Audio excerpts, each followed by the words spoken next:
Condition 031, a convulsion in a 14-month-old boy. Candidate information and tasks. Benjamin, a 14-month-old boy, has been brought into the hospital emergency department by his parent following an episode at home the previous evening. His parent explains that he had been unwell all day with a high fever, 40 degrees Celsius, and while he was being cuddled, he was staring and did not respond to his name. They noted that his body twitched all over for several seconds and the whole episode lasted 60 seconds. He then went off to sleep and slept for the rest of the night. Examination findings. Benjamin is alert and normal neurologically. He has a low-grade fever and signs of an upper J respiratory tract infection. Your tasks are to take any further history to ascertain the most likely cause for this episode. Explain your diagnosis and subsequent management to the child's parent. The performance guidelines for Condition 031 can be found on page 159. Condition 031, a convulsion in a 14-month-old boy. Aims of station to assess the candidate's ability to relate appropriately with the parent of a boy who had a febrile convulsion the previous evening, by taking a relevant history, making and explaining the diagnosis, and advising preventive measures. The examiner will have instructed the parent as follows. You are the parent of 14-month-old Benjamin who had a convulsion with generalized twitching the previous evening. You did not know what the episode was at the time, but as he went off to sleep, you let him sleep and brought him in the next day to be checked. He now seems well and is back to normal, but you are concerned as to what the episode was as it frightened you when it occurred. If asked about his development, reply that all has been normal. His birth history was normal, born at term weighing 3,600 grams, good up the birth scores. He has been well since birth and has not been sick until last night. There is no family history of epilepsy.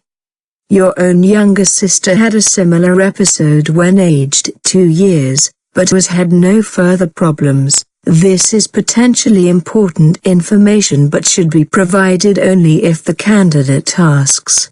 Opening statement. Benjamin seems fine now that he is less feverish. Questions to ask if not already covered. Why would he have this episode? If the candidate indicates that this was a febrile convulsion, then ask what is a febrile convulsion? Is this epilepsy? Should he have some medicine for this?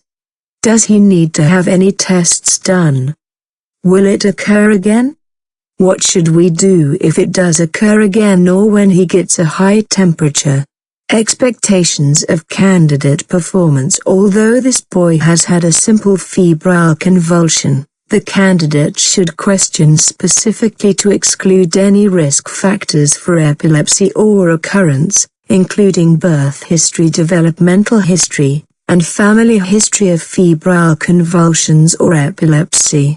The candidate should indicate that this is most likely a simple febrile convulsion. Explain that a febrile convulsion is a common reaction to fever in young children. About 3% of the population have a seizure associated with fever.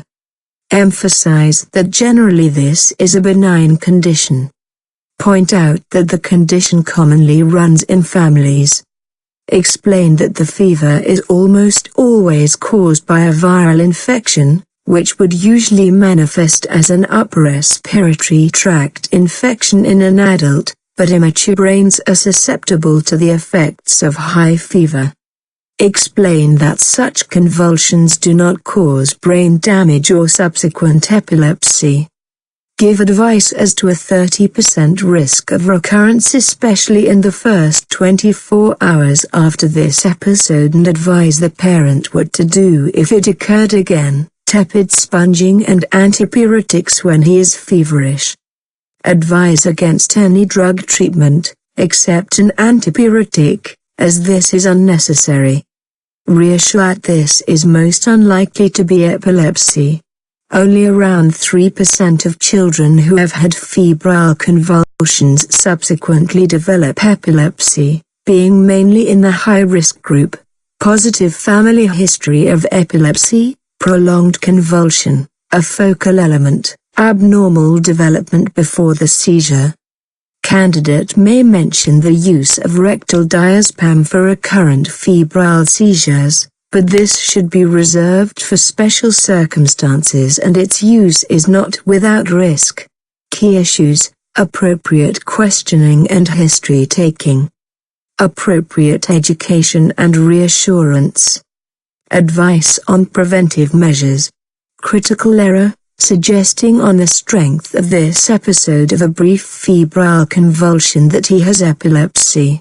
Commentary: in this scenario, the dominant cue is the recognition of the change in sensorium in this child while he has a high fever. Pattern recognition leads to the likely diagnosis and should allow the candidate to make a definitive diagnosis and be confident in the advice given to the parent. The scenario tests not only knowledge of a common condition, but also skill in being able to impart a logical explanation in language that the parent can understand without causing alarm. It also requires reassurance and confidence in the diagnosis. While epilepsy may be raised as a possibility, the clinical features at the time, the normal appearance of the child when examined and absence of risk factors, make this highly unlikely at this stage. The candidate should therefore recognize this as a simple febrile convulsion with an excellent prognosis.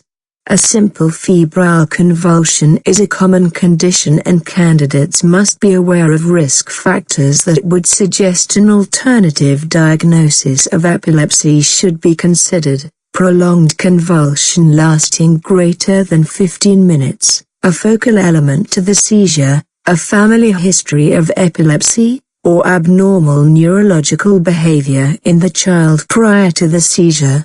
Any of these features would throw doubt on the diagnosis of simple febrile convulsion. This is the process of diagnostic reasoning. None of these features is present in this child and hence the diagnosis is clearly most likely to be a simple febrile convulsion.